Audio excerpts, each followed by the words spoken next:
So, hi guys at welcome back sa panibagong video natin. Okay, marami akong nakitang mga influencers na gumagawa ng video about kay PHL Win. Apparently, itong PHL Win na to is siyang trending na casino platform na sobrang sumisikat ngayon sa mga social media platforms and especially dito sa Pilipinas. So, ayon kay Nico David, ang PHL Win ay isang unregistered na online gambling platform. Okay. So, hindi siya registered sa PAGCOR. So, hindi siya nakikipag-coordinate sa gobyerno natin. So, therefore, dito magsisimula yung unang red flag natin, which is hindi siya registered. Okay. And ngayon, dito sa video to, sasabihin ko sa inyo kung bakit kailangan nyo nang itigil habang maaga pa. Kung ayaw nyo pang mawalan ng mas maraming pera. So, if nawala na kayo ng pera dahil sa application or sa website na to, itigil nyo na ngayon para hindi na kayo mas mawalan pa ng furthermore. Okay, so ngayon i-share ko sa inyo yung mga opinions ko dito. And disclaimer lang na lahat ng sasabihin ko dito is based lang sa aking mga personal observations. And may konti tayong mga basis na ipapakita rin.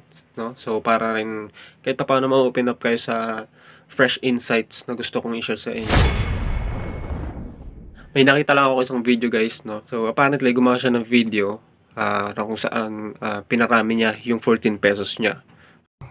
Pero sa ngayon, after 4 days na paglalaro, salamat kay PHL Win, hindi na tayo palamunin. All throughout the video, sa isang part ng video na doon, ay may sinabi siya na kung bakit yung mga streamer is sila yung lagi may mga panalo. Hanapin mo lang yun.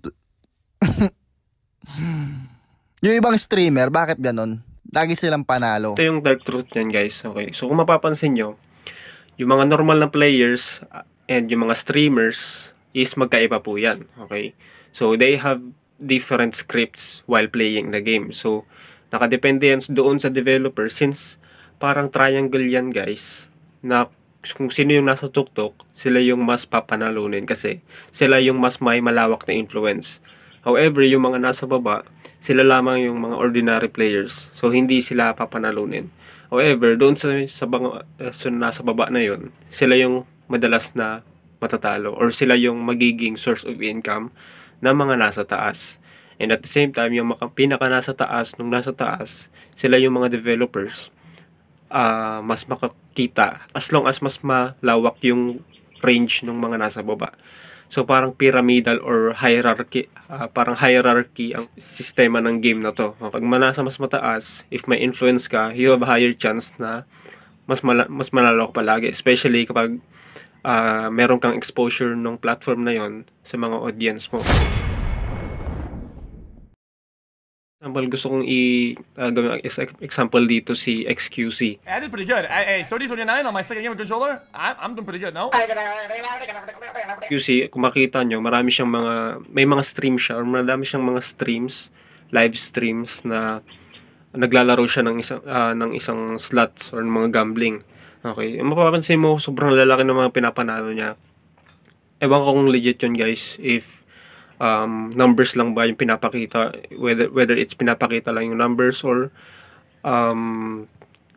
genuine talaga siyang nananalo. Pero one thing is for sure guys, na may negotiation na ginagawa dito. Since hindi mechanical yung gambling na nilalaro niya, kundi isang digital na gambling lamang. Which is, digital gambling is more prone to manipulation and unfair gaming system. Okay, so medyo hindi fair yung odds kapag ka-digital compared mo sa mga mechanical na gambling na mahirap siya dayain, no? Kasi nakikita mismo ng mga tao, like kagaya ng anong sinabi ko doon sa nag-trending na video ko, na mahirap dayain ang mechanical gambling compare mo sa digital gambling or sa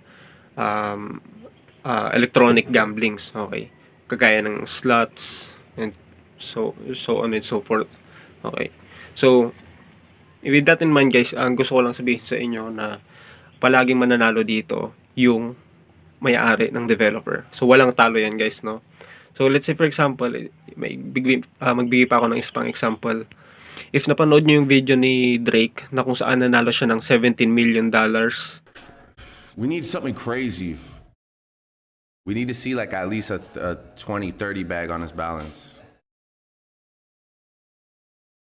Get. Yes! Oh my God! Yes! Yes!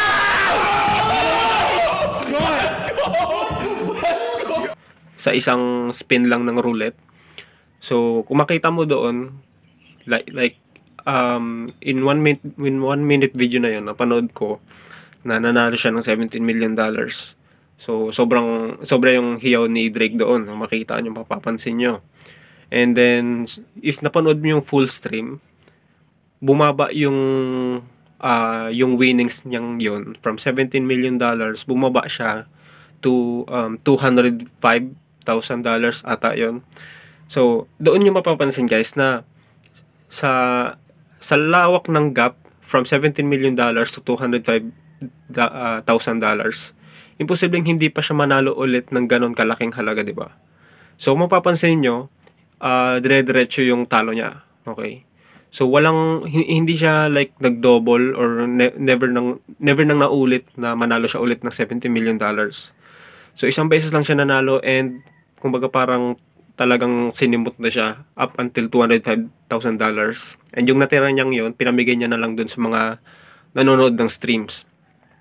Now, isa pang thing na about dito kay Drake and dito sa live stream niya, dito sa stake. Isa pang napansin ko dito sa stream na to ni Drake is that tama yung sinasabi ng mga tao sa comment section na medyo may negotiation na ginawa si Drake and doon sa developers ng stake. Since si Drake is nandito siya sa pyramidal hierarchy, nandito siya sa Tok. Pumapangalawa lang siya doon sa Tok or sa pyramidal ng developers. So, nandito siya. And since si Drake, marami siyang influence or malawak ang influence niya, so sobrang sikat siya. Siyempre, pwede siyang pagbigyan ng mga developers na papanalunin siya by applying, I don't know, scripts or pwedeng manipulated lang yung video na nasa stream or pwedeng nag-overlay lang sila ng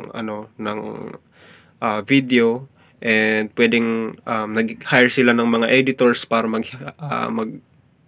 mag-overlap sila ng video doon sa stream na yon para mapalabas na nanalo nga talaga.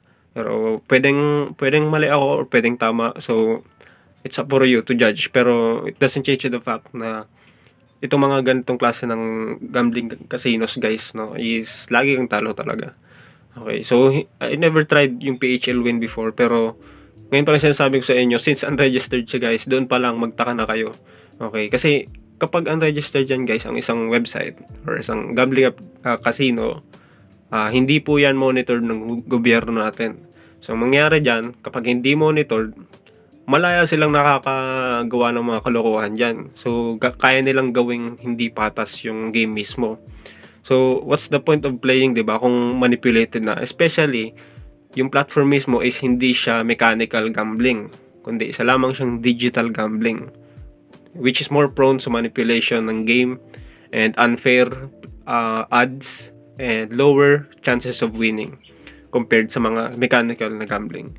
So, I hope na kahit paano na enlighten ko kayo dito sa video na to. So, gusto ko lang i-share sa inyo yung personal observations ko dito kay PHL Win kasi medyo off talaga siya. Okay, so para sa akin. So, if you want easy money, please gumising na kayo. So, walang easy money, guys. The only thing na easy money is kapag nag-hard work ka na. Okay? And then, the easy money follows. Okay? So, please pakilike ang video na to if nagustuhan mo and pakishare din sa mga kaibigan mo na mahilig din maglaro ng PHL Win. So sobrang dami kong nakikita mga influencers talaga and parang the same siya nung nangyari kay Leafire na sobrang dami ng mga influencers na gumagawa, sobrang lalaki ng views and dahil doon nagkaroon ng maraming exposure, nagkaroon ng maraming investments yung mga tao and at the end, in-scam pa rin sila, tinakbuhan, no? Nag-took place yung exit scam and lahat talo, no? So the same thing dito sa casino na to. So kung manalo ka man sa 10 mananalo ay sa 10 tao na maglalaro, isa lang diyan yung mananalo, yung siyam, talo lahat yan. So punta lahat yan doon sa developers, doon sa influencers, doon sa mga nagre-refer. Okay? So I hope na kahit papaano may nakuha kayong idea dito sa sa video na to. So, thank you for watching guys, and subscribe lang kayo palagi kasi gagawa tayo ng mga ganitong klase ng videos. So, if you want more of these videos, paki-subscribe and share mo din sa mga kaibigan mo. So, malaking tulong na yun. And yeah, see you sa next video natin. Bye-bye.